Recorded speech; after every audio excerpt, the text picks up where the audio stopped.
Okay, now we're ready. Happy with that? I'm semi-happy. Good. Good So start. what have you been eating these past 2 days, Rab? What's Me? set you off? Yeah. Eating. What do you mean? Yeah. Well, you said you've. I didn't want to put it on the pod, but you said you've bulked up a bit. He said over the last 2 years, not the 2 days. No, 2 years. Yeah. I thought you said 2 days. And No. I was like, why have you bulked up in the last 2 days? No. No, this is a London shirt. It isn't a Hawaii shirt. When's all this bulking going to pay off? So When's you it said, gonna- did I get the right size? I said I've gained weight since London. What's the step after bulking? I 'Cause- saw the red and the This- staff shirt. this I was is the- thinking staff shirt. This is I think you should the leave. Fui Coco like, staff shirt, yeah. what's that sketch Well, called? I was thinking the Squirtle one actually. I was just. Oh, I haven't seen those just- shirts. I I'm really literally jealous of just that saw it. playmat though. That playmat is sick. Which one? It is- The it's gorgeous. bubble eye Squirtle. Oh, Very, yeah. very cool. The staff one looked great as well, the Squirtle. But I was thinking of the sketch on I Think You Should Leave, where he pops the shirt out. The Tommy Turger. Tell me to. They do Yeah, it in five I'm sorry. colours. I'm sorry, Rab, for calling you out this then. I No, thought it's I alright. thought you said 2 days. It's alright. Fatherhood's Where's- gonna hit me, and then I'm gonna Get the bod first and Gain- the child second. That's the classic. I thought I got the bod. Now it's time, right? It's finally time. Who bought you the Benjamin mug, and why are you not using my family one? I actually used your family one earlier. I've had a head cold, so I've been sipping on some Beecham's, and I used your mug the other day. Staring at my family makes you I feel find good, that doesn't mug it? hilarious because I told Harriet's family when we first moved in, because I always give it to people as like a surprise. It's just like a little subtle joke, and I just said, "Oh, it's the family that were here before us." Terrible. It's quite funny. The Dow family. It's Good. a great mug. Anyway. Yeah, it is a good mug. It is a good mug. Well, we're back, guys. We're back from travel. Should we get into it? Yeah, can do. Cool. So you guys have been away, obviously, in Hawaii for the World Championships 2024. I didn't go to Worlds this year. This is the first time I've not been to Worlds since 2016. But I went on a family holiday to Costa Paradiso, which is in North Sardinia, an island of Italy. It was way, way, way too hot for me. That sounds like a new region. Yeah. But yeah, good food, good drinks, and when I could get out in shady areas or when it was darker, it was very fun. But this isn't really about my holiday. This is more about the Hawaii experience. And Alex, you were there as a player with your whole family. You brought 3 generations of Dowls with you, was it? Or 4 generations of Dowls there, all on the plane? 3 Something like generations. that. 3 generations. Three generations of Dowls, and Rab, you were there on your own, weren't you? Yeah, I was there for like 4 minutes. It was great. Well, let's start with Alex then. Sort of besides the Worlds event itself, what did you find yourself doing in Hawaii, and how was the experience? Yeah, I mean, Hawaii's incredible, right? It's always one of those destinations that everyone's is in their pipe dreams to actually go on holiday to. So it was amazing to have the opportunity to go. As soon as my family heard that I was going or had the opportunity to go, they kind of jumped on the bandwagon, and that's kind of why we all went. But I was never going to turn down free childcare. So yeah, we paid our way all the way via Los Angeles, which was initially great as a flight. But then we immediately went on to the next flight to Hawaii, and that was when things really kicked off with the kids.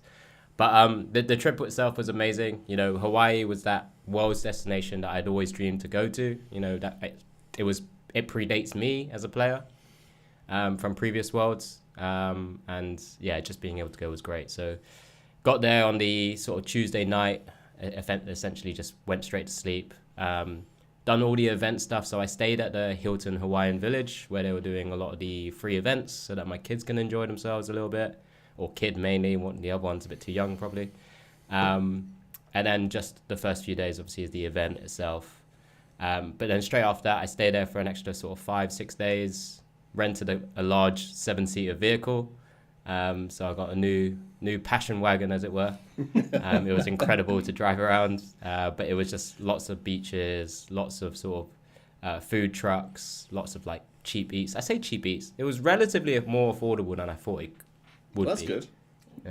Or you can make it to be. That's a different experience to me, but But yeah, maybe that was the travel around the island. But yeah, it was a really great experience. I saw some amazing things. Got to swim with some turtles, some fishies. Nice. It was really great. And then obviously my family loved it. So yeah, I mean, I can go on and on about it, but I'm sure I don't want to bore Benjamin or yourself there, Joe. It's not boring at all. I love hearing about it. I haven't heard. I mean, we haven't actually spoken too much about the stuff outside of Pokemon, so that was cool to hear. Rab, did you get any time to do anything non-poke, or was it truly an in-and-out job for you? I had a completely different experience to everyone else. Mine was a business trip, purely business. But I got there on the Wednesday at 8 p.m. Obviously, straight into kind of the rehearsals and stuff like that on the Thursday morning. Bish bash bosh all the weekend, of course, through the event, and then on Monday 7 a.m. my flight was out. So I was truly in and out. So Wow. my experience was just within, I'd say, the mile radius of the hotel. But I did get to see some cool parts. I guess in and around the time that the event was on, I went to go see where Alex was staying, in that kind of Hilton Plaza place. It's kind of like a beachside resort, wasn't it? Yeah, it was like the only. Were a lot of resort. players there? They must have been, because it was where a lot of the attractions were, right? The judges were at that hotel. Oh, okay. Yeah. So all the production were at Benjamin's hotel, the Ala Moana, I think it was called. Yeah, that's right. The judges were at the Hilton. There were plenty of players as well, but because of just the draw of the different events that were going on there, not It just became a meeting place. Yeah. like kind of the village area where they were having little. They had a big screen up. They had loads of little activities, or the drone display. I don't know if you actually ended up going on the Sunday, Ben. Yeah, I went to the second one on Third. on the Sunday. Third, if it on the was Sunday. On the Sunday. Oh, was the third one? Oh, okay. Yeah, I went twice. I got to catch the Blossom, which was my main thing because I know that they were showing one, and I was like, oh, I gotta go see that. And then I got there, and they were showing like the Pikachu, and then the waves, and then the Honolulu, and all that kind of stuff. It was nothing like I would have thought it was. Sorry, it wasn't. I went in there with an expectation as to what the drone show looks like, but it just wasn't that at all. It was actually quite kind of technical. It was like looking at an LCD screen. Was it better or worse? It was better. I want to know what better. your expectation was now. What were you hoping it to be? I literally thought it was just going to be a load of lights in the sky, and then they were making pictures out of it. But it was a lot more kind of, I don't know, visually appealing than that. Were you expecting Mysterio in Spider-Man? That's exactly what I was thinking, Alex. That's exactly what I was thinking. That's hilarious. Alex Dow is trying to. Yeah. Stunning. Yeah. Right. Should we move on to Worlds itself then? Bit of a big tournament. A few things went on. We'll start with Alex. I want to hear a little bit about your prep. I have some insights with some chaotic messages in our group chats and whatnot, but also after your prep, how the day one experience went for you. Yeah, I mean, yeah, you guys, we spoke about it before when we done our sort of pre-Worlds chat. We all kind of highlighted lightning, or something that I kind of started moving very closely towards was like lightning attackers or the lightning decks. Which is what was really sort of popping up in my mind in terms of a metical decision that I wanted to go down. But like always, there's decks that pop up, and I was having a lot of fun playing like Ursaluna Valiant, for example, and Joe told me immediately to put that crap down. For the It was 2 days before the event. You still hadn't decided what your primary deck was in my defence. And I was there just swinging away with Ursaluna. It was great. I mean, the night before you asked me, have you got that Iron Thorns and have you got that 1/1 Lugia? No, I didn't ask about the Lugia. I was pretty set the night before. Oh, okay. I only asked about the Thorns, but you started talking about Lugia for some weird reason, and I was very confused. So I didn't trust what you brought, so I had to go find it elsewhere. I was probably so tired. I had a 1/1 Flaffy in my passport as well, which was honestly, because you go traveling to all these events, a lot of people will say like, "Oh, have you got this?" And then my passport just slowly gets filled with these random assortment of cards. I think it was like a earthen vessel, a 1/1 Flaffy, and a 1/1 Lugia. I might just keep them in there just for memories. But, I mean, to be fair, smart place to put them if you're lending cards to people. Yeah. You're not going to forget your passport, right? That's Well, true. not.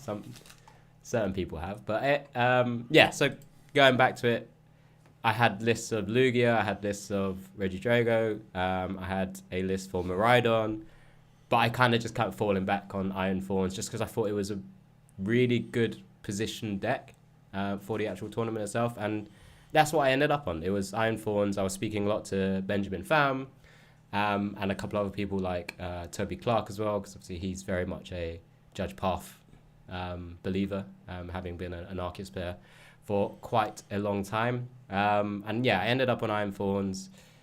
I pulled Benji away from playing quad Pokemon catchers and just going with the 2 of, because I wanted to fit in like better, what I thought were better cards like Chorus's Tenacity and things like that.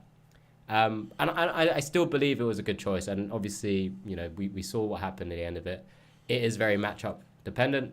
And going into my tournament, unfortunately, I hit the very worst matchups you can probably think of in my first 6 rounds.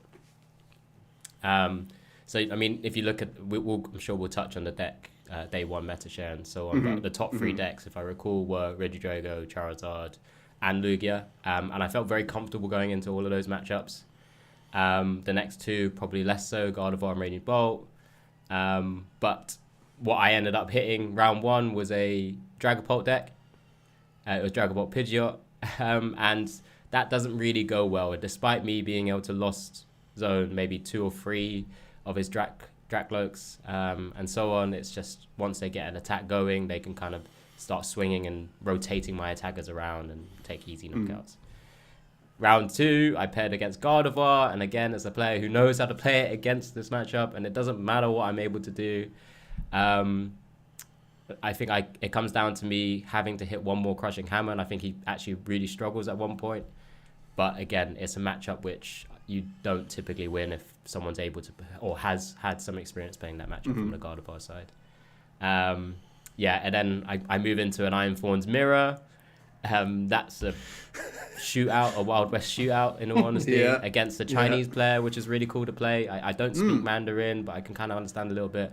But it was really cool that I got to play and see a lot of the sort of Chinese cards as well. Yeah. Came down to a Crushing Hammer Heads, which he hit, and then I top decked the Energy. I'm pretty sure it was my last Lightning to be able to take that win there, which was all in his favor once he hit that Heads, to be honest. So got a bit lucky there. I then beat a Gardevoir because in game 3 he prized both his Gardevoir EX. And that would do it. that helps, right? Yeah, that does help. So that, you know, I'll take the small percentages there, but then That's a lot of Monkey Dory attacks, I think. honestly, I'll do it's 60. pretty sad. I'll do 60, I think. I mean, confused. that matchup is huge to just use Monkey Dory anyway. They should be Monkey Dory, yeah, but Yeah, and that's essentially what happened in round 2. Sorry, before I got to that Gardevoir, I actually played one good matchup. I played the Charizard. you're and so lucky. He had no experience into Iron Thorns whatsoever. He just built up one Charizard. That's actually wild. I punched one, and then he just had his board of Rotom and Charizard EX, and then eventually I just devolved it, and he was like, forgot about that card. Yeah. But yeah, I hit the Gardevoir, and then round 6 I played against Miraidon, and they just kind of... That can go were either able to way, go. yeah. I mean, I think games 1 and 3, he opened with Cologne, and was able to then just... Cologne and build the board. Miraidon. Yeah, I was about to say Cologne. Yeah, I'm Wow. pretty sure it was Cologne. So Saw he you hit coming a Cologne, mile away. was able to just Miraidon those pieces out, Raichu, get the generators, Forest Sealstone, Yeah. and then just pops off, and that's it. Yeah, I think a Miraidon playing a Cologne, you're not winning that round, I don't think. Yeah, so that was tough. But yeah, that, like I said, matchup roulette, it happens. We saw what happened in the end. I was still happy with my choice, and you know, it meant I could always play 3 games if I needed to, right? Is it like comforting or annoying that you saw Thorns eventually like win the whole tournament? Is it like, at least my process was right and this, that, and the other, or is it like it just could have been me and that's almost like more frustrating? It's always a mixture of both. I mean, I've never had a strong Worlds performance, but again, I've picked polarizing decks like this before as well, where it's very matchup dependent, or it's kind of a bit out there. And I've just not been able to maybe convert some of those performances, but it's good. It's a good feeling to know that my thought process was in the right direction. I had a lot of good friends telling me to play something else, go a different direction, but I just thought, if this is how the meta is being developed, we have online data, we can't always put full sort of backing into it, and yeah, it just so happens to be that way. I played a flippy coin deck. Yeah. It is what it is. To be fair, I feel like I probably would have joined you in that. I think our group chat was like pretty early on Thorns, like before it was getting those big like murmurings or whatever. And yeah, I definitely respected it as an archtype. I mean, so you I could have been right there with you. That was a hot take. Yeah. That's true enough. Was it really a hot take though? Oh, actually, did you say to win it? What do you mean? Was it, Wait, so you're saying? Or did you say? I couldn't remember what you said. I said it would win. Okay. But I did say one of the age divisions. I gave myself 3 chances. But I still think that's still a hot take. It's valid. It's fully valid. Yeah, that's valid. I mean, As it was probably it's probably the bottom end of the top 10 decks people would have said going into Worlds. Yeah. I'm pretty sure. I mean, we put a B tier, right?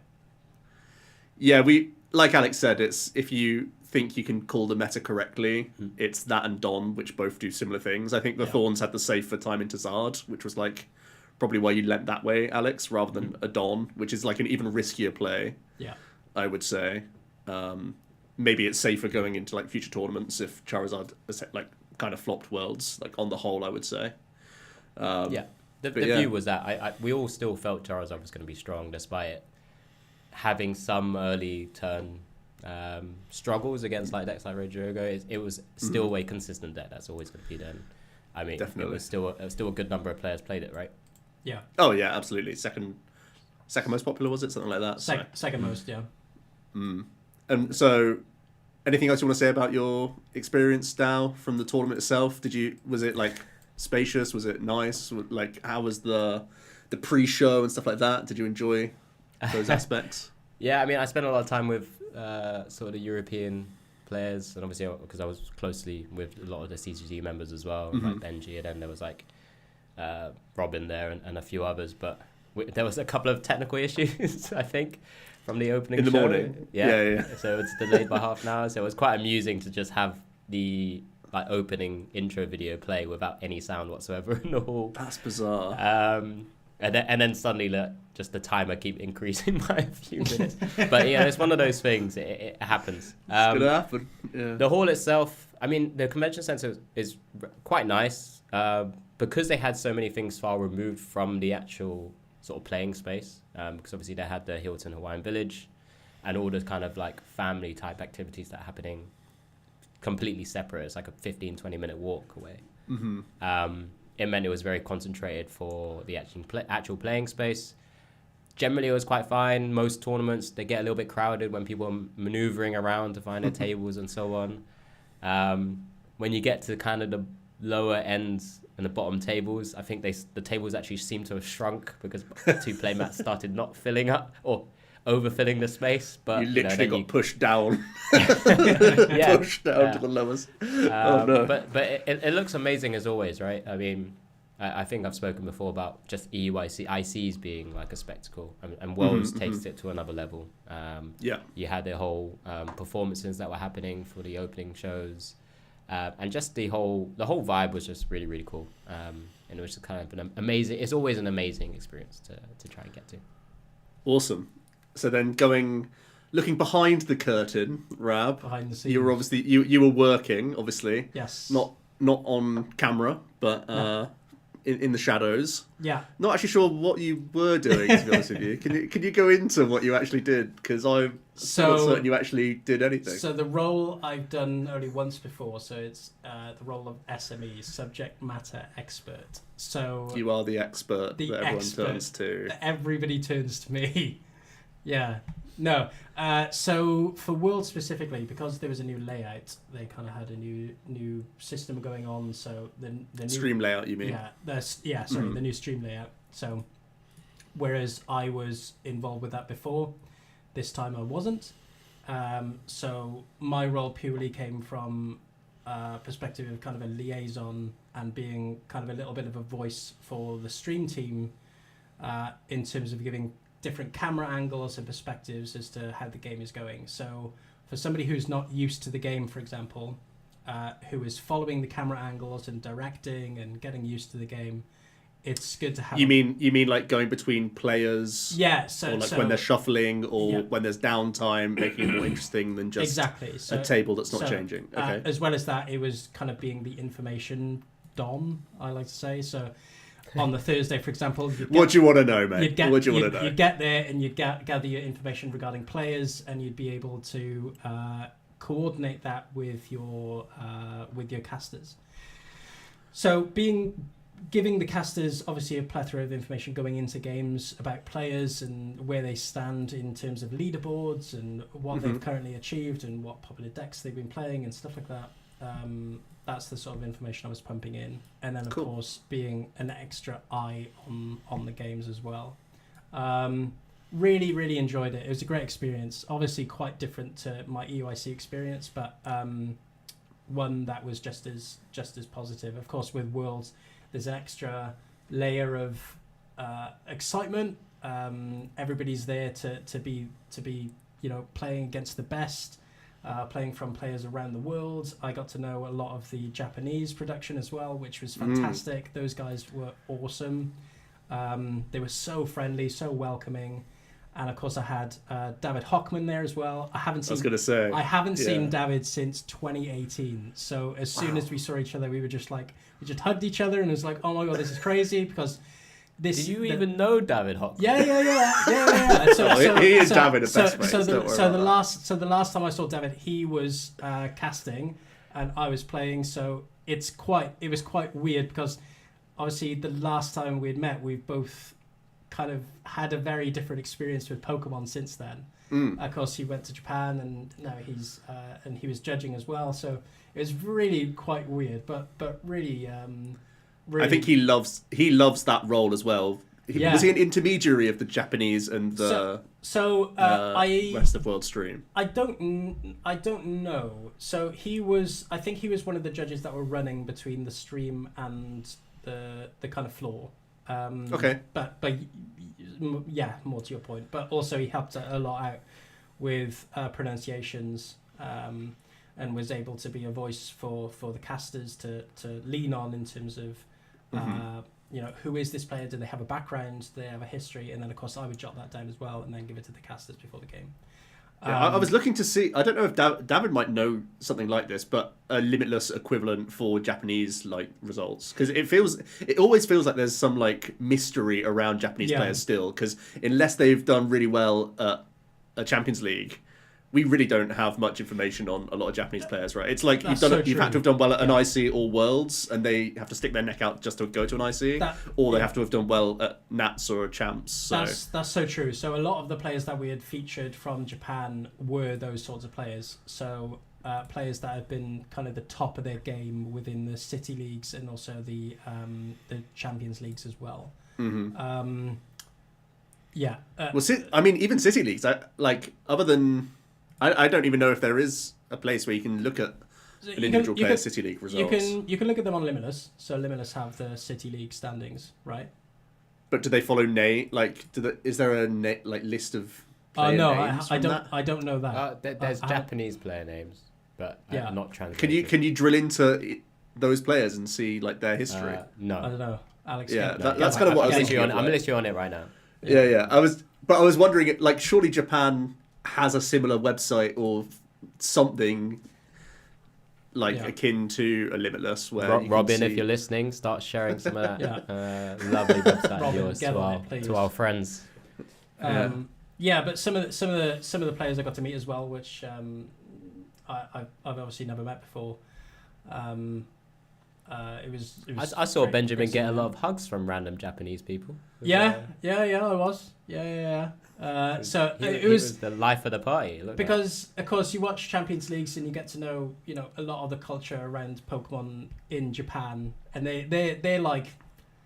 I know that we have kind of our famous players, right? We have Azul, we have Rahul, we have Tord, we have people like that who the whole community know and like to get to meet and talk to. But I feel like Japan have that, but on the next level. and I feel like they have a number of players that are just so well respected. And I remember when I put on the Isaiah and Yamaguchi game, I went up to the Japanese production and I said, "Oh, we're streaming this next round, by the way." And they were like, "Oh, this is great. This is so cool. You know, really well-known player. Thank you so much." And they were like saying thank you for me putting on a player that I know is like incredible. And it was really, really kind of wholesome. And it was, Cool. Everybody was there for a reason, right? Everybody wanted to watch great games and great Pokemon. So yeah, I just hope it was just reflected on that in the stream, the amount of love that was put into it from production and the casting. So just to clarify, you had a lot of power then, right, in terms of the matchups that were going on. In terms of picking So if anyone has any complaints, they know where to. That's me. Yes. I mean, the problem The with buck stops at you. the problem with Worlds as well is that there is so many big names against each other. Well, And yeah, it's it Worlds. was so difficult compared to EUIC. It just had that added level of pressure. I knew picking one game over another, I was going to get a bunch of people for and against it, regardless. So Yeah, I think that's thankless, really. yeah. So it was. I hopefully put on the matches that you guys would have wanted to watch at home, and were interesting enough. I was going to Go say, on, from our side, obviously, you did a great job at EUIC, Benjamin. Blow up your ego a little bit. You know, that from what we've experienced and from what I've seen of the streams and stuff, it was generally all very good, right? Yeah. You got a And nice we know range that of you're decks. we know that you are very cognizant of, like you say, Alex, range of decks is important, established players are important, storylines are important. These are all things that you're trying to juggle. And, so like and just that we know that you're aware of all those things is good. And at Worlds, it was that on a different level because it was kind of obviously the tournament of the season, right? So you're trying to juggle all those different aspects, like you said. So, and you have like 5 seconds to make a decision because you have like a judge just. You have like a screen here, and you're going through it, and then you have a judge just overlooking at you and just staring at you directly in the face, like.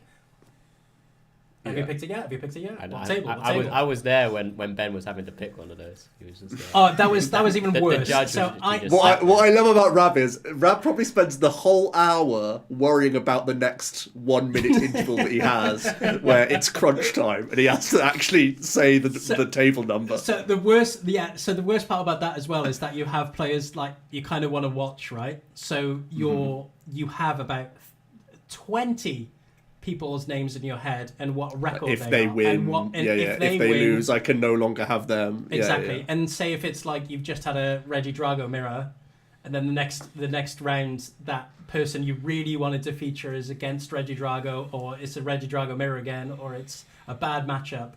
You know, it's so dependent on that. And sometimes it just doesn't quite add up, you know, to the way you want it to be. So yeah. Overall though, great experience. I got to go to the Pokemon Center as well, which was fantastic on the Thursday. I unfortunately didn't get to go to the museum, which I really wanted to go and see. You can just come to my house, mate. I've got. I know, yeah. You got everything. 10 years for you to. You got everything. I haven't got them on display, unfortunately, but we can make that happen. I got really tired on Friday. Of course, because I just arrived in Hawaii 2 days before, so I was starting to get like, my head was just in a different hemisphere, like on the Thursday and Friday night. So I was really happy to just kind of go to bed and then wake up and then just do the roll all over again, times 4. But thankfully, you know, there were no kind of horror stories or anything like that. So with the tiredness or, you know, so no. Overall, like I said, You didn't flash an Aerodactyl Old Amber. I didn't flash the wrong Charmander.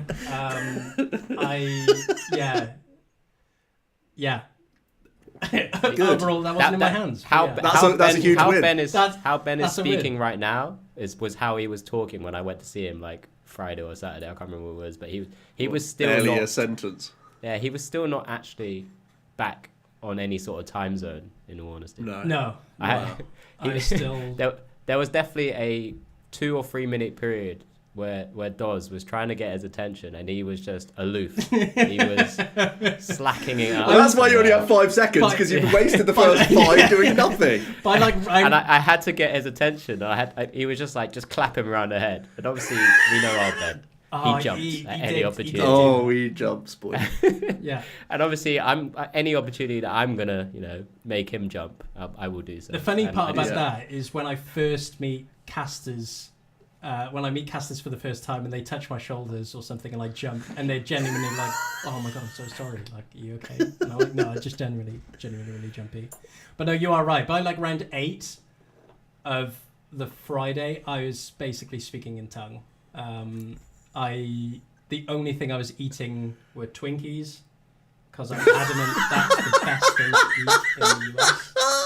I had like 2 boxes. I had like two boxes of those things. It was great. Did you bring any back? That's brilliant. No, I didn't. Twinkies. I didn't know. And people are always like, "Why don't you just eat Twinkies back home?" And I'm like, they're not the same. They're not the same. Even chocolate milk is not the same here. Yeah, they have a quarter of the sugar that you can have. it hasn't got the added corn syrup. It hasn't got the added glucose in there. It's got not the extra 5 teaspoons. I'm surprised you're not just sat in your chair shaking the whole time. I basically was. Yeah. I love the idea of like pairings are 5 minutes away and you just down 3 Twinkies just to get ready for that. Oh, the Jamie Vardy Red Bulls before. Yeah, the Red Bull and omelette combo. Oh, horrendous. Just walking, just like, I'm ready. Ooh, friend. Yeah.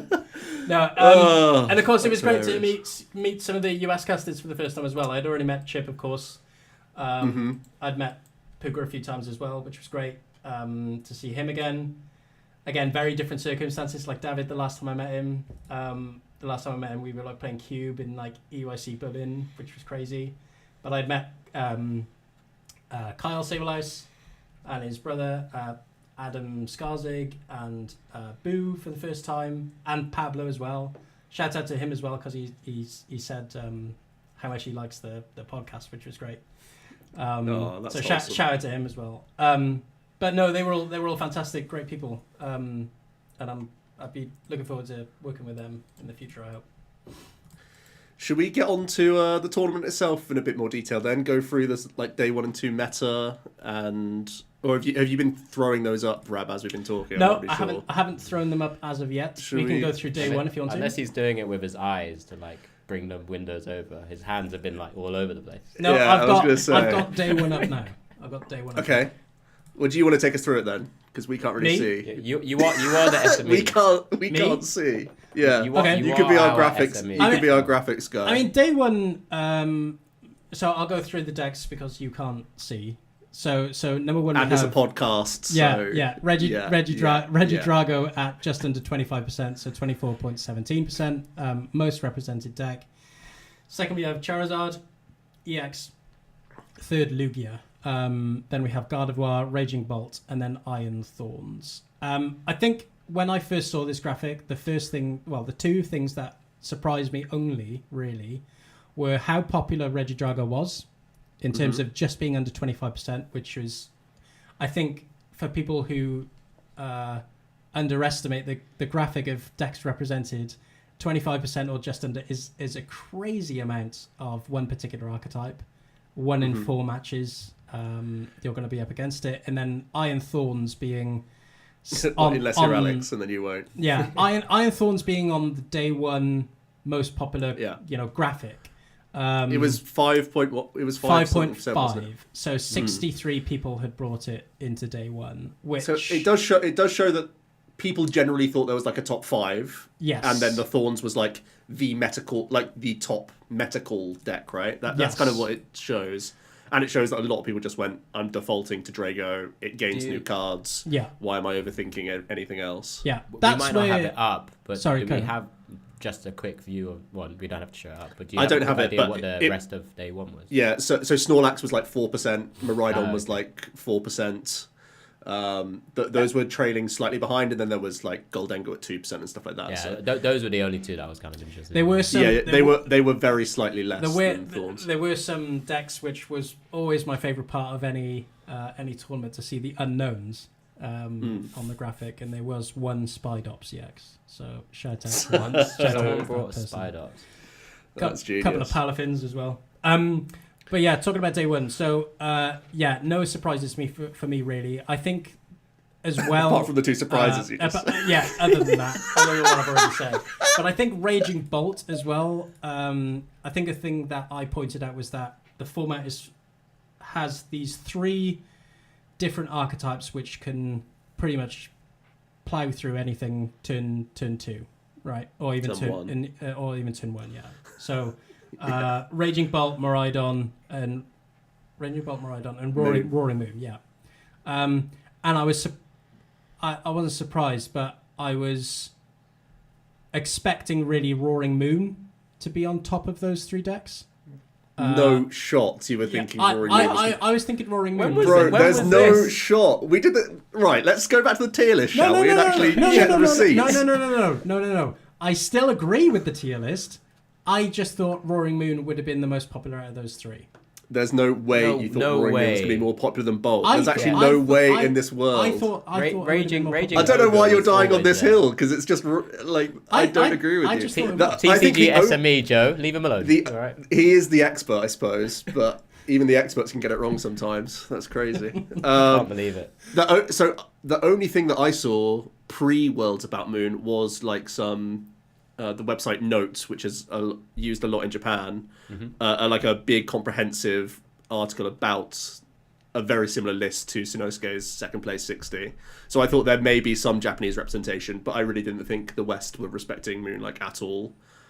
It's interesting that. Oh, go on. I was going to say that just on that note, because I think there might have been a tweet. It might have been Celios, right, who said there was a number of testing groups that were maybe looking at this archetype, but maybe it was too late in the time or couldn't quite work out the 60 or whatever it was. I just want to reiterate, that's not why I think it was going to be more popular than Raging Bolt. I thought going into the tournament, people would have picked Roaring Moon because it was more... If people wanted to play aggressively, I thought it was a better pick than Raging Bolt and Miraidon. The reason why, is because Charizard and Regidrago typically have a very good matchup into Miraidon, and Raging Bolt isn't... No, Miraidon's favoured into Drago.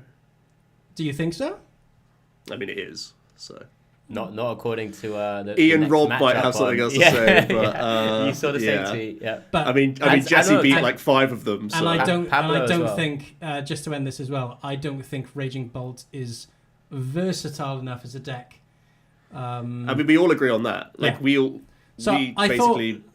dogged on Bolt as well. Yes. The thing is, though, like Sinosuke's list, a lot of its win condition is from coin flip catches, right? Yes. But from like a logical perspective, it's like unlike Raging Bolt, which can lose to these sorts of fringe things like control, Moon doesn't. Like it inherently beats some of the fringe stuff. So in hindsight, it's a really like we did just overlook this archetype. Everyone but Rab really thought that this wasn't as good as it actually was. but didn't want to argue with us. No. I thought there's. I still think that. I still think there's a lot of reason to have thought that Miraidon was the better placed deck, because I think that is the like dodge Zard beat the rest. Whereas Moon is like still having to dodge Zard a little bit. I think it's still quite weak into Zard, really. it's a bit better because other people are playing a lot of multi prizes like Fez and stuff, but I don't think Roaring Moon is inherently better than the other two. I just thought it was going to be more popular. Well, now that I basically just didn't play with the list that Sinosuke came with, which is just like a hyper aggro list. And I mean, the payoff of Roaring Moon is that you get to play Judge compared to Bolt, which I think is great. So you can attack and grief at the same time. Whereas Bolt just absolutely has to Sada every turn or it's in the dust, right? So like logically, now that you've seen the list, it makes sense. But I don't think it's fair to say that we thought about it in high regard before that. I definitely didn't. The funny thing is, though, because of the Petrump promo, my pre-Worlds Roaring Moon EX testing was bad because I just ended up writing off the promo. Whereas if I just built like a more streamlined Yeet list like this, I don't think I'd ever landed on the same anywhere near Sinosuke's actual 60. But we've seen that like double judge in Moon in the past has been good, right? Because that was brought to us from all the way back in the Cawthorn era. So we had the list some is very, elements of this. It's very, very akin to our good friend Kirkham's kind of very aggro Moon. A Kirkham list, Moon, right? so we know it intimately. Yeah. Well, a quad shoe, a quad stop. Exactly. Yeah. It's towards that kind of. So we have seen variants of this before, but obviously we didn't put the time into like Petron being able to like really unlock it. I think everyone expected Petron EX to go into Moon. I just don't think we thought it changed the dial enough. Yeah, I guess. Exactly. We know like one would go in, maybe it's got two, I think. He plays list. two. But yeah, I mean, I hands up for me. Miraidon was. Miraidon felt like the Dodge Zard and Profit type deck, and I think we all agreed that on the tier list. But maybe I'm misremembering, Rab. Maybe we have to go back and see you championing Moon because. Oh, I certainly wasn't. I still don't think it's good. I don't know. Right, we're moving on. Let's go on to the day two. Right, I've moved on to day two. I've moved on to day two. So day two, Regidrago going up to just under 28%. That's with wild. 35 Regidrago going into day two. Then Lugia overstepping Charizard at 14. Well, I'm just going to say 14%. Then Charizard at 12%. Raging Bolt still being the fourth most popular archetype at 12%. Iron Thorns 8%, 10 picks. And then Gardevoir EX at 7%. So Gardevoir was like the big loser of the top six. Yes, so Gardevoir went straight to fifth. And then I was going to say, when we start to actually look at the deck analysis now, Regidrago, we very touched on it very quickly, and obviously before as well. The versatility of it gives it the view of it being the best deck, and I think a lot of top players kind of landed on that. There were small different changes between people's lists. So it increasing in percentage is not a big surprise, I don't think, because you still have 75% of the field to play against, and you're generally pretty good into most of it. You're still having to dodge and weave less people playing like Lugia and so on, but that's why also Lugia went up, right? But it was such an interesting tournament because, I mean, pre going into the tournament, I thought Lugia's stocks would be a lot higher because of its inherent power into something like Regidrago, and I thought that would balance out Regidrago's numbers, but apparently it's perfectly fine. Maybe just inconsistency of some decks like Lugia. Is something people have already ridden that train and decided to jump off it. Probably, I feel like honestly, I feel like if you play more than 15 games of Lugia, you can't sleeve Lugia for Worlds in good conscience. Even though like the logic behind why you're picking that deck, it's just like actually rocking with it. It seems such a tough thing. I feel like a lot of people would have cold feeted their way out of Lugia before the tournament. Yeah, for me it was the same type of thinking, choosing between Lugia and Iron Thorns, which are my final two decks I sort of came down to. It was either you do really well with the deck or you do really badly with the deck, and that's how I kind of saw both of those decks going for me in the tournament. So that's fair. It's interesting. And Raging Bolt kind of increasing in percentages is, again, you're trying to feast on what should be a good matchup for you, right? Mm-hmm. The Bolt seems like the narrowest of the bunch in that top six of decks into what's really good and what's really bad. But again, it's the classic best of 3 deck where you're normally running a 7 out of 10 like every game you play, whereas some stage 2s can have those weaker starts. Even the bad matchups, you can run away with 2 wins in 3 games. So yeah, good as the Regidrago, and Lugia itself is not actually too bad if you're playing like the capture version as well. You just take out their one, or just start the prize race, right? It's possible. There you go. Yeah. Enough.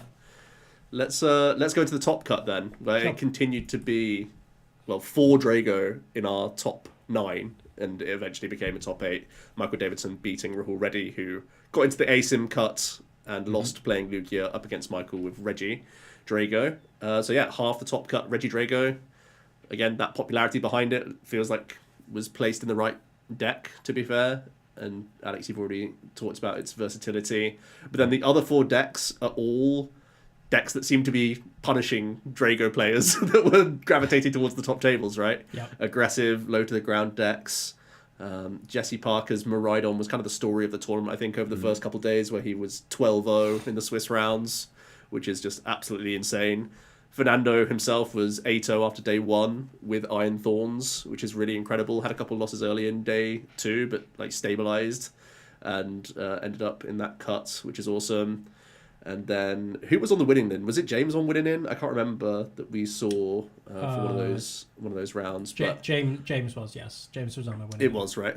Yeah, with Raging Bolt. Yeah.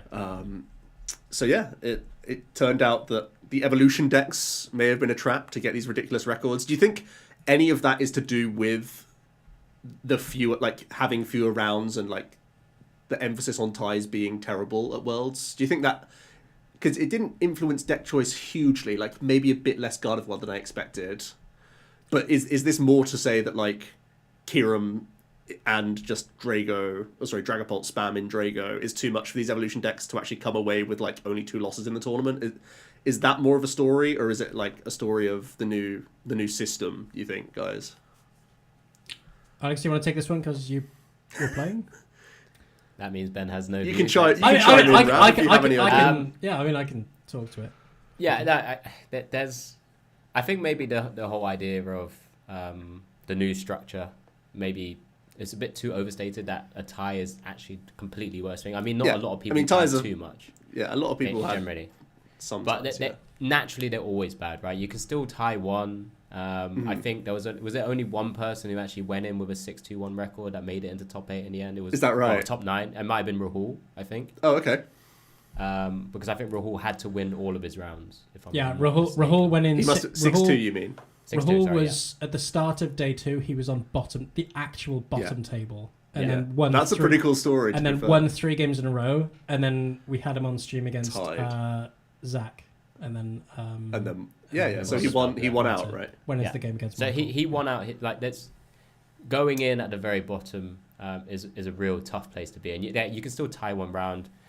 Again, it comes down to some of those decks, which Charizard's naturally not the fastest decks. Gardevoir's not the fastest decks either. Can you make them into 1-0 victories? Gardevoir probably can. Charizard probably can't. So you often have to try and 2-0 a lot of your matchups. I think it's probably a fine balance there. It's probably 50-50 both from a deck choice perspective and a new system. I also just thought the Pheasantipity effect as well is another like big impact, right? That these are the decks that are comfortable playing from behind, and is that just like going into Baltimore and even into Stellar Crown format? Is that going to be less and less of like I'm behind, but I'm actually winning because I know that I can get you down to 2 cards and you're just going to be crumbed from there? Whereas now it feels like you need so much more as the Guardi or Charizard players to actually like wrestle back that control in the late game. I feel like these are the things that really put me off evolution decks, honestly, going into the next few tournaments, like in cups and stuff. No, agreed. And I've seen a Guardi list with Fez in it, for example. I mean, why not? Which I think that might have been the Guardi I beat. But I mean, not that he got to use it. Made the matchup so much easier for you. But it's some of those things that people are having to try and adapt their evolution decks to, and it's a scary position to be if you're having to evolve up multiple times. I think Carl Blake, obviously I spoke to him a few times over the tournament, and I think he went like 6-0, and he basically didn't have any losses over the tournament. I can't remember where he ended up, but wow. And he played 3 stage 2s, right? He played Dragazard, Pidge. Yeah, with the TM Evolution as well. So and he played Pidgeotto. He played there were the other stage ones that were in it, which is pretty cool. Yeah. Is that the route to maybe go down? But then you are risking that tons of ties in it, and that's why he went. I don't know, was it 804 or whatever it was? I can't remember. I feel like going into next season, one of the things that I'm definitely going to focus on is just have an aggro mentality. I feel like I just want to be asking the questions and making other people wriggle out of games, and I just want to tempo people, basically. I think we're in a very tempo-y format. I mean, the top cut's a big exaggeration of that at Worlds, but it really does show, like, how many Fezzes were in our top 9? It was like 7 or 8, I think. So, well, I mean, everyone apart from Fernando. It was only Raz that didn't, right? I think Raz and Fernando didn't. Yeah. I mean, I guess the interesting thing that I can quickly just look at, if I'm using poker data as a base right now, but of that top 9, there was only one tie from all of those players. Between all of those players? Yeah, that's crazy, right? That's Shows they're playing fast and doing the thing. Yeah, that's something to maybe take away, because then everyone below that starts to actually have a load of ties, right? Yeah.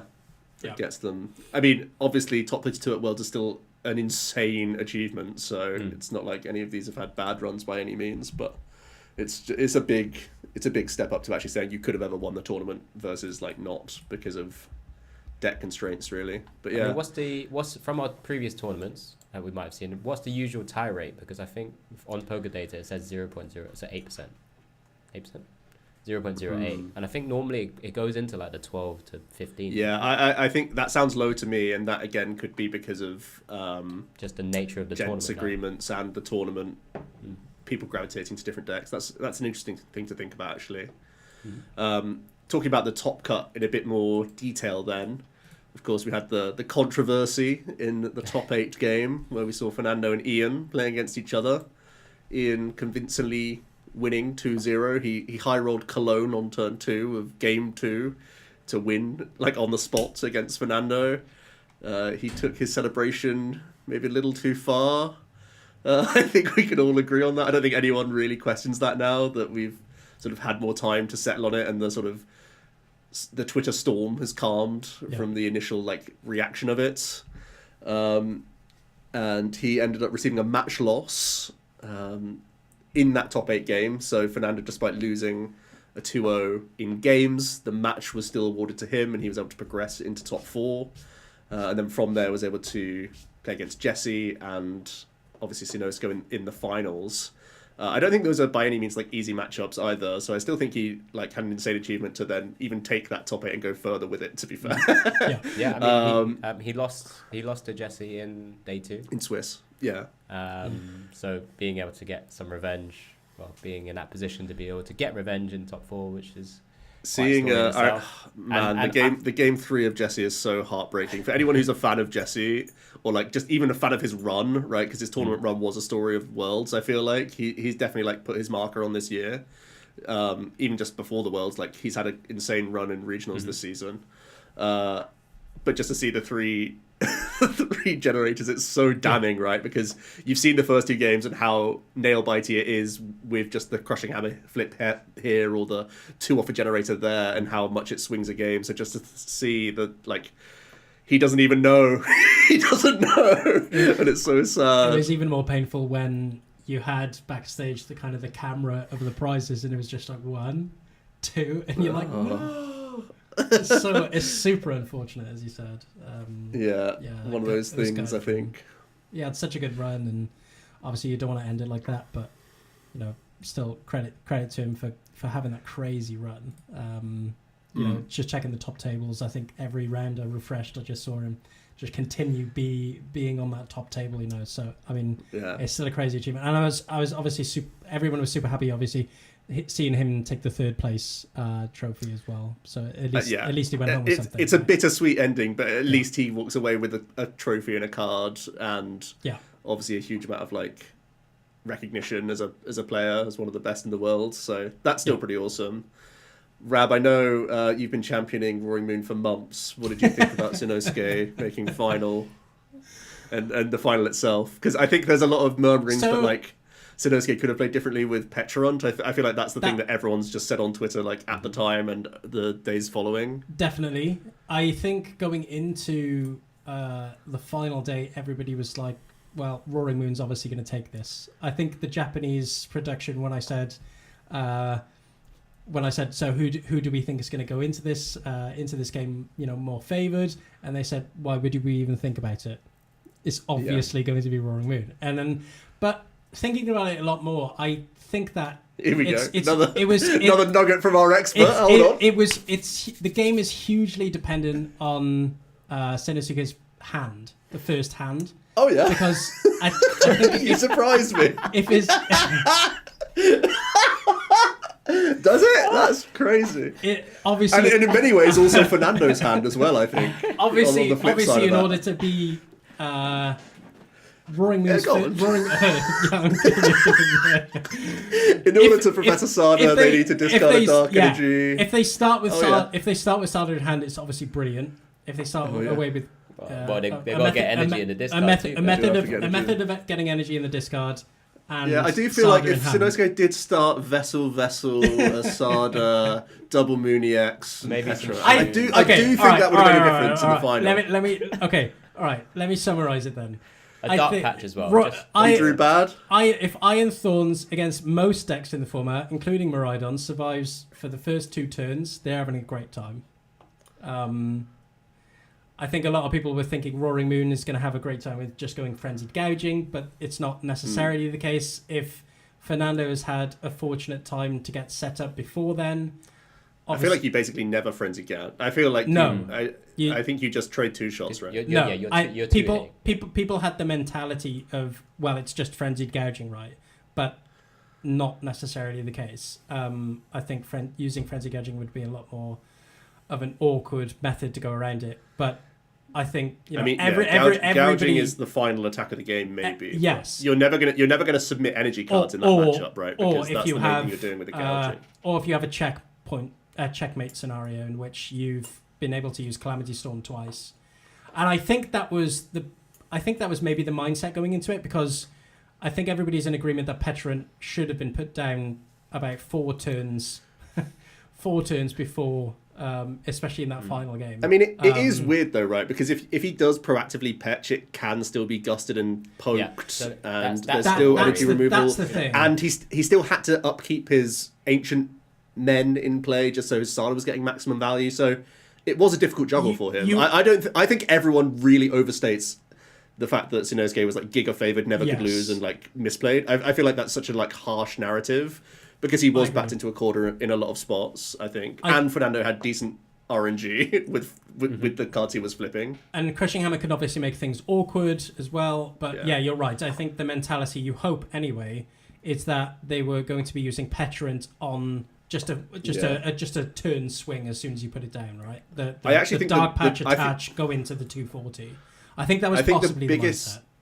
I think the biggest mistake was Sinosuke not attacking with Squawk, actually. Do the 2 for 2 trade on the first moon, then sack Squawk, so then Petch sweeps. I think that's the line, right?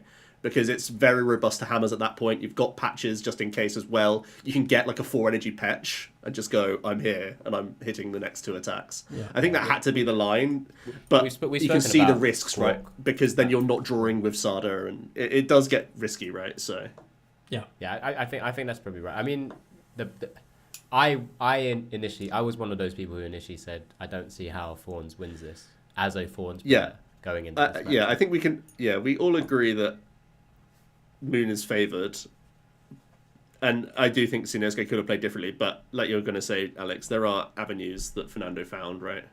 Yeah, but it's the usual. And again, it kind of maybe goes on what Ben said. Once you do stabilize, you're able to get the right pieces. You're cherry picking your cards out of your deck, right? Yeah. Majority of the time with Arvins, Chorus Tenacies, and for the energies and stuff like that. Shinosuke's Petch is a weird one because I think, just having a little look again, he did beat an Iron Thorns in Day 2 Swiss at the very least, so he probably had a game plan that he was looking to try and go down, and it didn't quite pay off the same way because of maybe it might have been a different Thorns with less of a gusting opportunity, because I think I remember vividly they both like turbo judged each other in the finals as well, like very early, and then it's very easy for Sinosuke to be on fumes after like his own judge even. So it's like you can see how things went awry for him in at least one of those games. It was just because Fernando just went, I'm all in, judge. Thorns is playing like 20 supporters, so more often than not, you're probably finding a card to get you something out of it. Interesting enough. People were just underestimating how much Roaring Moon does depend on abilities in the first 2 turns. Of course. If Squawk and Greninja are crazy. If Fernando is able to survive for the first 2 turns without being attacked, it's going to be a pretty good matchup for him, I think. Unless Sinosuke is able to take advantage of the Petrant later down the line. Yeah. Otherwise, I think that's pretty fair. Otherwise, Fernando's laughing at it, I think. really. Any other big takeaways from the Top Cut or anything else you want to mention in those games? Did you watch them back, Alex, or did you watch them in the venue? I've watched some of them back. Yeah. I didn't. I know you guys know me quite well. I don't tend to hang around too. I know you wouldn't be in the hall on the Sunday. I know that much. I popped he in. was. I spent You some time, popped your spent head some in? time with Ben. Yeah. And fair. obviously went to see Ross and Shay, which amazing for them. Just something to shout out for them as well. Incredible for them to do the Masters final. It's great to see our friends and colleagues, as it were. There's a few interesting things from this top 9. Do we call it top 9? Yeah, I think top 9 is fine. There's we only have an honourary EU member in there, with Raz making it in. Obviously, he plays in the EU. We'll claim him. We'll claim him where we can. Which is, I don't know if it's a surprise for us or not, whether we do see, whether the fact that we don't see an EU player, sorry, I did in quotes and air quotes as well. I think I'd say eight. it's a surprise. We typically have a decent amount of representation in ICs, right? I think, So it's a bit disappointing to see that. A lot of US players, I think it was 5 of them, 5 out of the 9. And a first-time Chilean Worlds winner, which is fantastic. He had that fantastic photo that was just posted on Twitter a few hours ago. It was so cool when I first saw. So he's the first Chilean player to win in any age division of any Pokemon game as well. Yeah. Crazy, so actually. amazing. Yeah. Yeah, what a stat.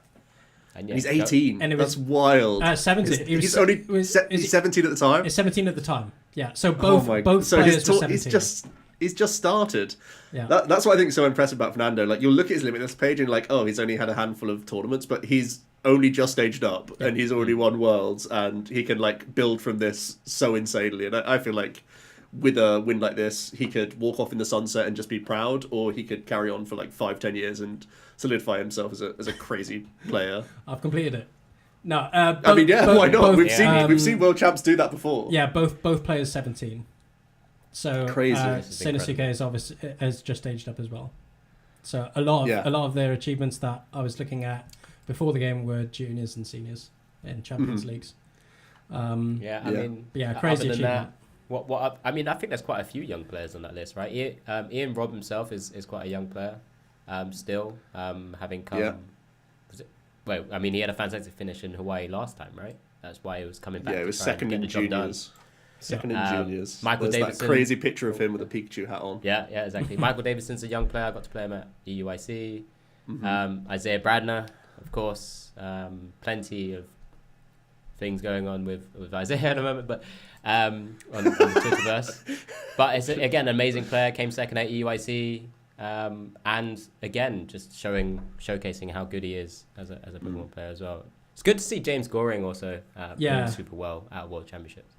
I'm trying to remember his cat's name.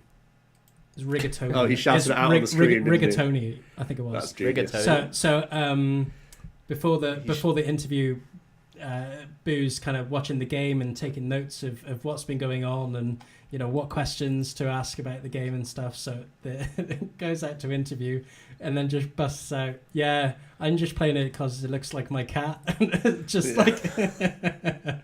Very funny. That's why I'm playing Raging Bolt. Yeah, Insane. shout out to. I think it's Rigatoni. So if That's it isn't, I It's apologise. Rigatoni. Shout out for sure. Cool. Well, after the tournament was said and done, of course, Worlds always has some big announcements. And we actually got locations and dates for 2 World Championships, 2025 and 6, Rab, if you have them there. Yes. We're going back to two locations we've been to in the past, Anaheim and San Fran. I was personally really excited to see San Fran come back up. That was the first Worlds I attended, and there's a lot to do in San Fran. I think there's a lot of good touristy places to go, and there's a lot to happen. Like, there's a lot going on in the city as well. So I was actually very happy to hear San Fran. I was a little bit worried thinking back to the venue of Worlds that we had back in 2016, but I have to think it's going to be quite different going into that year. Was it still a hotel in San Fran? It was a hotel. Yeah, the location. Yeah, we were down in the basement, if you remember. Yeah. We had to go down like 3 escalators to get there. I think the location is in the trailer, isn't it? Is the location in the trailer? I Because think it was for Anaheim. in the trailer they did show like the convention centers. Oh, is that right? I don't know whether it was just for Whatever. Anaheim though. We'll have to look into it. Yeah, I'll have to look back at what convention center it is, I guess. But yeah, I remember at 2016, like the World Store was tiny, and I remember those having terrible queues, and also like the people like selling and trading and whatnot was just in the hotel, and the hotel were fuming about it all It was weekend. just on the floor, I'm pretty sure. Like, Yeah, it was in just the lead up to the escalators almost. Yeah, Just looking at you actually couldn't get through. It was genuinely that was where the term "the bizarre" I think started to pop up, Just looking at because the that's the only way you could describe it. It was a bizarre. Just looking at the manager, like you don't get it. Just get it. You cannot don't control get it. us. You can't control it. It's like what's it called? The flood in the Halo. Yeah. God. So yeah, I was happy to see San Fran. Anaheim, I'm a bit I care a little bit less about. I know there's going to be stuff for young families, like Alex. Maybe you may think about Anaheim for Disney. No, no, in the bin. Forget it. Forget it. Not again. But I don't remember much going on around Anaheim. I know it was quieter in terms of like our friendship group. Alex, we were in like a 3-person room. I think I remember we stayed together. Me, you, with and Freya. And yeah, then there was another group just in a hotel down the street. So it wasn't like our monster group that sometimes comes to World. So maybe that was part of it, and like we didn't do as much. But I don't remember doing many things outside of just like going out to eat and whatnot. I can't remember there being a huge amount to do. No, because of the location of where it is as well. I mean, after the tournament, I think me and Freya went to LA, and obviously because that's pretty much down the road, and we had a good time there. We stayed there for a few days as well, ate some great food, and obviously sort of done the Hollywood aspects, and kind of done it again this year. But so yeah, a little bit different. It's more of those kind of attractions and theme parks that are going to be around Anaheim that people will maybe dovetail the event with. Yeah, it's going back. I mean, I've done them both before. It's I guess we've played so long that there's going to be what percentage of people haven't been to these locations? Like probably like 40%, I would say, something like that. Yeah, well, Maybe more. yeah, Maybe exactly. more. Honestly, like maybe the amount of more people now. in the game, we're underestimating how many people. This will be a first, and it's incredible. Yeah. So maybe we're looking So- at it. I yeah, mean, so Fab, some of you haven't been to either of those I've locations. never Do you been. have any? Yeah, Are you looking forward to those? I've never been to the West Coast, so I was really happy to see both of these locations. Sorry, I think flying into LA, stopping off. For some reason, I was surprised at how big LA was. It's just a city that, when you were landing in, it's just a city that keeps carrying on and on and on. So many, like, very busy city. But I'm, of course, generalizing. I think Anaheim and San Francisco is very different to downtown kind of LA. But And the viewers have to remember that you come from Cardiff, so yeah, a city and a city, they're quite different, right? What to is me. Cardiff? Yeah, it's a town basically. About 15 quid's worth of damage. But no, never been to West Coast. I've been to the East Coast plenty, so I think when I saw these locations, I thought, oh, great opportunity to kind of get traveling, I guess. Yeah. I mean, even some of the things I've done. Yeah, go on. I was going to say, when I've done San Fran before, I went to LA when I did the drive around the whole West Coast. Yeah. So it's like there is so much to do there. Of course, Vegas isn't very far. For those who want to spend a little longer. I saw a Vegas stag do when I landed in LA. They had like T-shirts with this guy's face on and just loads of stuff that I can't mention. And they got instantly stopped by the passport control. And they were like, "What are you doing here?" And they were there. They were way ahead of me, but they got stopped for a good couple hours. That is brilliant. The whole time. It's all part of the experience, I think. Exactly. Yeah, proper hangover. But yeah, no. That's great. I think a lot of people are pleased with the locations as well, which is great to see. Like, I think I've done San Fran, but I'm also like really happy to go back to some of the touristy places in San Fran. So that'll be like, I'm happy to do it all again. I definitely want to go back to Alcatraz. That was one of the coolest days out I think we had. That was the one location that pointed to that stuck out in my mind, and the Golden Gate Bridge is on the location. Cycle that. The location. Yeah, I've done that cycle, so that was really cool. So I probably would do it again if people are there and they want to go do it. I mean, I'll try and do what I can. It's still a couple of years away. Let's see if I even make it. Give ourselves some time. I'll have to bring the baby as well. So. Oh yes. Baby's going to be a globetrotter. Yeah. Very good. And then the other sort of more Pokemon-y announcement was the new mechanic. We often get like big reveals of cards upcoming and whatnot. And this year it was a trainer's Pokemon coming back for us. And this is more like the release of like Ultra Beasts or Rapid and Single Strike Pokemon, that sort of stuff, where really there's not going to be too much different with these cards except for the like concept of an umbrella of these sorts of Pokemon can have specific synergy cards. Like back in the Diamond and Pearl era, there were SP Pokemon, which were like trainers Pokemon, and there was a whole heap of cards that worked specifically with SP Pokemon, and then even in the gym sets going back into the Wizards era, similar thing really, where it was actually each gym leader themselves had like synergy, like item, well, they were just trainer cards at the time, there was no supporters or whatever.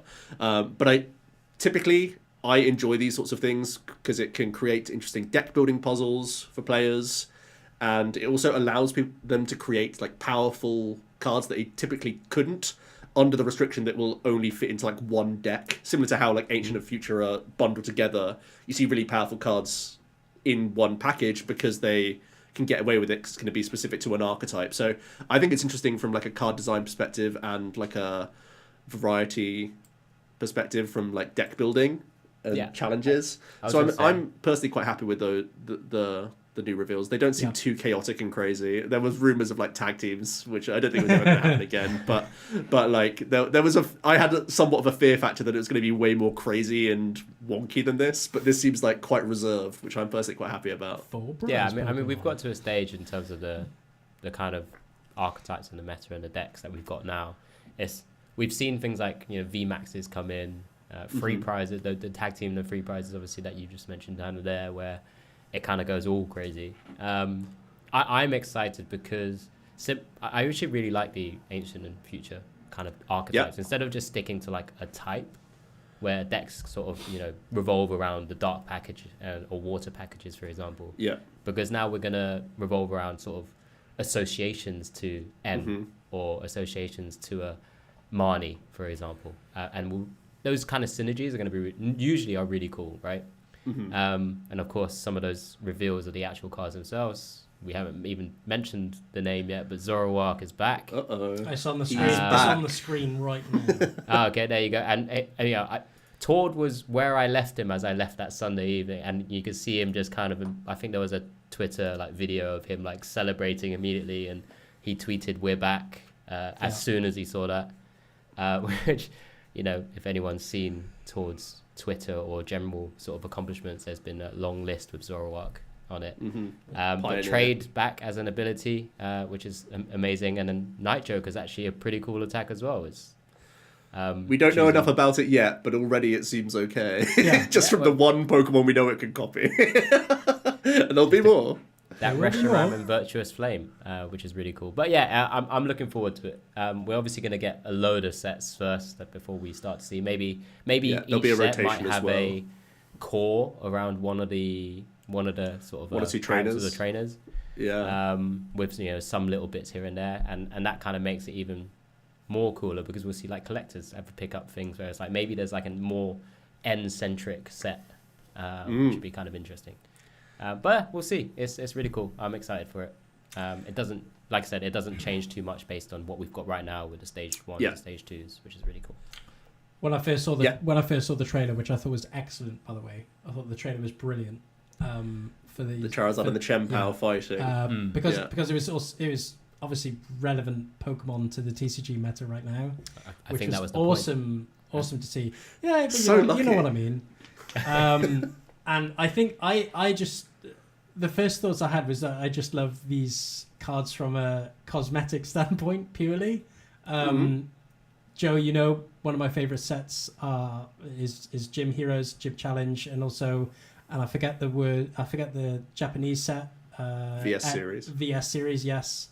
I absolutely love these cards to pieces. They're favorite parts of my small intimate collection of cards, cards that have great memories for me. I feel like it does add something just having a trainer there. I feel it adds personality really to the Pokemon, right? 100%.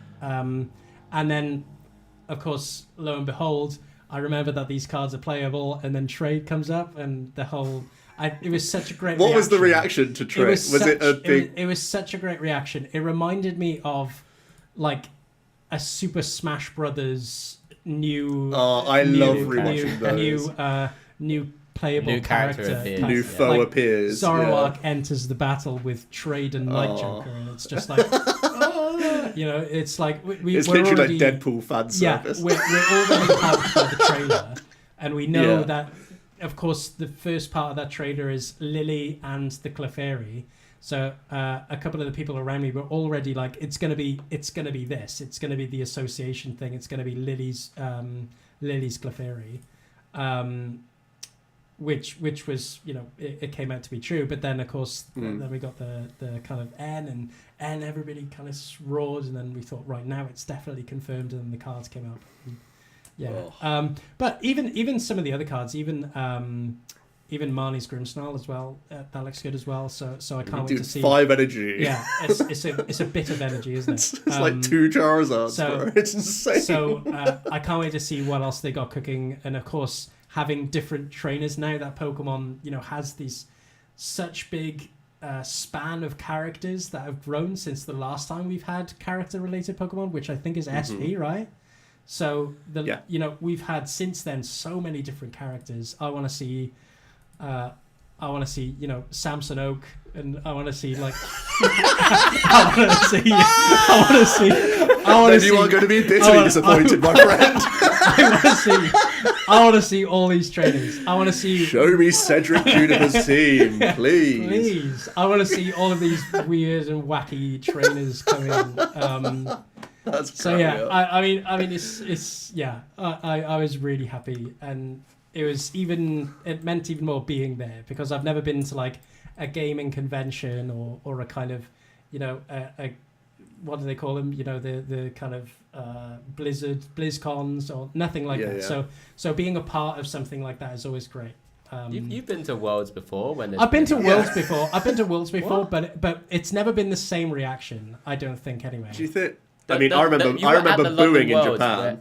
I was going to say London Worlds when we announced Japan. That was great. Yeah. Okay. Fair enough. There's nothing over ends. He felt nothing. That was great. But I mean, trade coming back. I mean, that's like over like Japan. No. Surely Japan got a bigger reaction. I can't remember a bigger reaction than that. I remember people freaking out at the Pikarom silhouette where we just saw the hit points. That was at the start of. That was before we started playing. That was in like an intro. And the world's intro as the V Pokemon, right, in Washington. Was that when they used to show just a card and they didn't have the attacks or like that was I remember that data. For Solgaleo Lunala, definitely, because we didn't know if they were basics or stage 1s or stage 2s for a long time, because they were legendaries. We assumed they were going to be basics because it was the first time they actually like evolved the box legendaries. Obviously, was Zacian V? Was that was the full? I don't think the full card was announced, right? It was just the HP. It might have been like. I think we had the attack. We had the attack. I feel like we had the attack and the ability, but I don't know. Yeah, I don't think we had. I don't think we had the damage or the hit points. It was something like that, right? Shuddered. It was definitely a partial reveal. It was kind of shuddered the attack. Yeah. But yeah, I remember distinctly booing in Japan when A-Specs were announced. And I stand by that boo. I hate A-Specs. Why did you boo? They've been done better than they did the first time around, at least. But I still fundamentally hate the mechanic. We have Ben's favourite word of plethora of. Yeah, we do have a plethora of A-Specs. Look, I'll use that word all the time. I like it. All right. Everybody has. We all use it now, I think. Yeah, certainly do. Certainly. But yeah, I mean, the announcement was all very cool. It's quite amusing to see like Marnie's Grimmsnarl like squeezed onto the name. he's really trying to get into that. He's trying to get out, isn't he? Yeah, exactly. It's just Grimmsnarl's a cool poke. What other pokes are you guys expecting to see? If with N's team, Lily's team, Marnie's team? I think.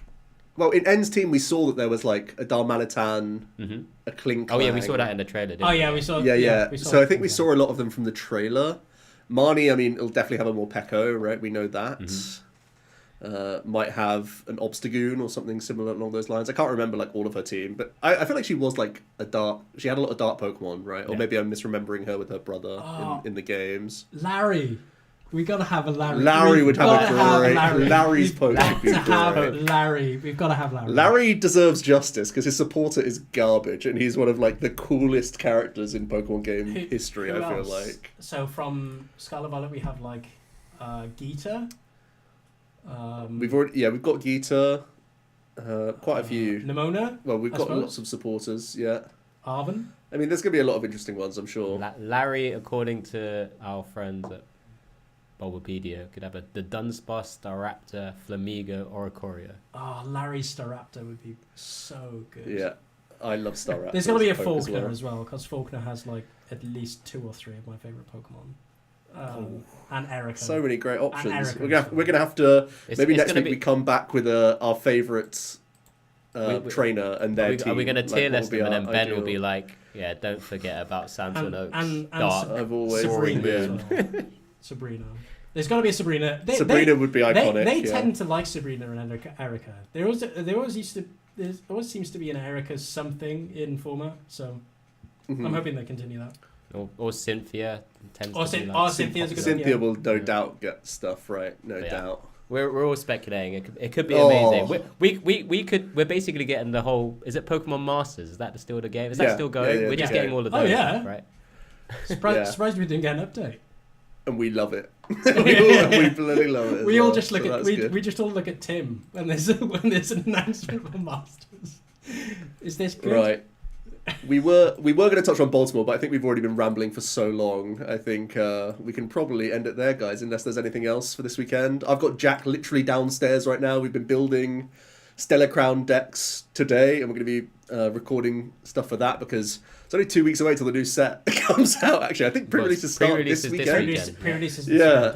So my goodness, things are moving pretty quick. We barely even scratched the surface. I feel like on Shrouded Fable, but we're getting really like pole vaulted. This must be what it feels like in Japan, where it's just a constant helter-skelter of new stuff. I kind of feel like it's that the whole season. There's new sets or mini sets that come out every like couple of months, or even under a couple of months. It feels like now. 3 months, yeah. I feel like as well this season with like a earlier EUIC, there's not going to be that 6 month of the same format that everyone like dreads. So I do feel like it's going to be like more fluid this year by the looks of things. So that's going to be pretty interesting. It means we're never going to rest on our laurels and have to keep testing everything week by week. Yeah. But what are you guys up to this weekend? Anything poke? Alex? Well, I gotta sit in the house doing nothing while Harriet has her baby shower, and then on the Sunday... You're not getting out that's for right. a cup. Oh, Alex, that's right. We weren't invited to the party that Rab's having this weekend. It's not my party. You can message Harriet all you like. It's not mine. Right? We've had this conversation plenty. Not my decision. Yeah. You invited, Alex? You can tell how passionate I am about this. All the support me and Christine have been giving Harriet and Ben. This is what I said. This is exactly the first thing I said to Rab was after all I've done for her. The thing is, little Jow will never understand. I screenshot what Joe said and I sent it to Harriet and I said she'll love this. Just really needle at the guilt complex. That'd be fun though, because I know Tamao and Connor are there, right? We can have a second baby shower at Joe's. No, I'll be celebrating my birthday. Did you just say Tamao and Connor are there? Yeah. Yeah. You know, Harriet's friends, Tamao and Connor. Oh no, you can't do that. That is actually outrageous. You put me right in it. That's. This is going public. This is going international tomorrow. I know, yeah. Brilliant. Yeah, should go further if it needed to. It's good because I'm not bitter about it, so that's good. This is the first time I'm hearing of it. I don't even know how to... Do you know how I heard about this as well? Alex, I heard about this from Tim going, when are you going to Rabs? And I was like, what are you talking about? Because he heard Tamao and Connor talking about it in Discord and assumed I was invited. So Ben's only invited them when we've not been on Discord. No. Harriet has invited... I can't believe it. So when you've not been on Discord, Joe, Rab's been on there inviting other people from our friendship group's Discord. Yeah. Think To about his baby shower. think about all the inside jokes you're gonna miss as well. All the baby shower jokes. Well, little know. Jarrah's never gonna meet her uncles. Crazy. That is right. Alex, Poor what are you Jal. up to apart from finding a way down to Cardiff? The invite's going out tomorrow. Still waiting for that invite. It's in the No, post. not much. I'm still having my time away from poke at the moment. I'll start actually looking at Stellar Crown in a bit more detail because obviously we've got Dortmund coming up. Yes, sir. Gonna be going there as a player, which would be good fun. So yeah, lots to look forward to. I'll keep an eye out on the pre-releases and the pre-release prices of cards because I know I'm gonna have to pick up some stuff anyway. That's probably about it, to be honest. I feel like there actually aren't that many new cards you need to buy from the set. I feel like you need to buy like Stadiums, a Briar. Where's that Turtles Omnipoke buy list? And Noctowls. It's coming next week. Yeah, and screenshot it for me, right? You're not- So I don't you're watch not- videos. Are you both not fans of Give me Terrapagos? the click, will you? Yeah, but you don't necessarily have to play a quad Terrapagos deck. You could just put Terrapagos in stuff. Oh, yeah. Ben's just- I quite like very I quite like Terrapagos.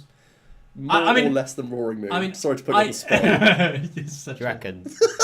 tier D? I mean, I Very don't need. highly played tier D? I don't need to buy anything. There's nothing that comes out for lax. But Are you Oh, yeah. I do think Pidgeotto control could really benefit from Rotom and Noctowl. Yeah, and, Noctowl looks insane. And it could even play Bouffalont because Bouffalont can make Blood Moon super tanky. I've seen a quad Bouffalont deck going around.